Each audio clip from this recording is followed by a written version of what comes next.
се мири. Къде всичко е наред. Това са думи на носно, казани се Вара. Извинете ме, но на моменти аз не се владея, защото това е нещо, което наистина съзнанието ми отказва да го приема.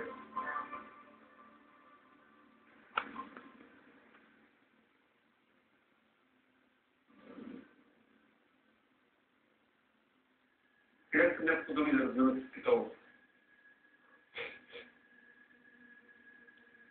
Питово, вие прекарахте един ден с Томчо. През останалото време бяхте неговите перници. Джулиета, какво се спомня за първите дни, когато бяхте заедно?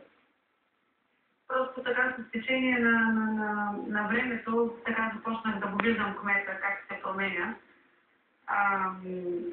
И както те казаха, сияеше и мисля, че просто така тяхното племе е така доста младо и те са му дъпали много увереност, много сила, той се подмлади и даже бях казала, викам, беше много секси, вече приличаш на инспектор Катани с косата, беше почернял, загорял, с кръвите очи. Даже с Сива се коментирахме, че така хубави дълги крака. Викам, бе, света, какво тяло изкара. Той се промени. Просто той светна грейна и той дойде в Старвайзер и завърши своята игра до края. За мен неговия образ е още жита, сега съм го запомнила. Просто. Да, той дъхваше респект. Колко е да форма? Колко? Неговата възраст и умение. Аз всъщност още не мога да се знае. И ще лягаш ли? Ще лягаш ли? Но наистина дъхваше респект и мисля, че беше силен играч. Никакъв стратег. Той наистина вдъхваше. О, то не е много.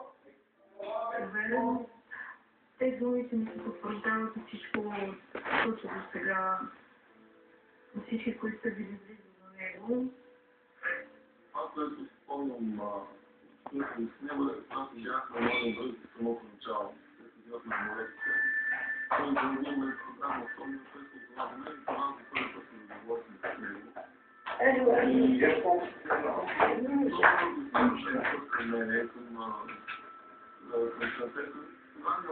Майко! Колко се взема, бе? Вземе чокор. Вземе паш. Да, На снимките. Тук ми идва една мисъл на Михаил Болдиков. Човек е смъртен.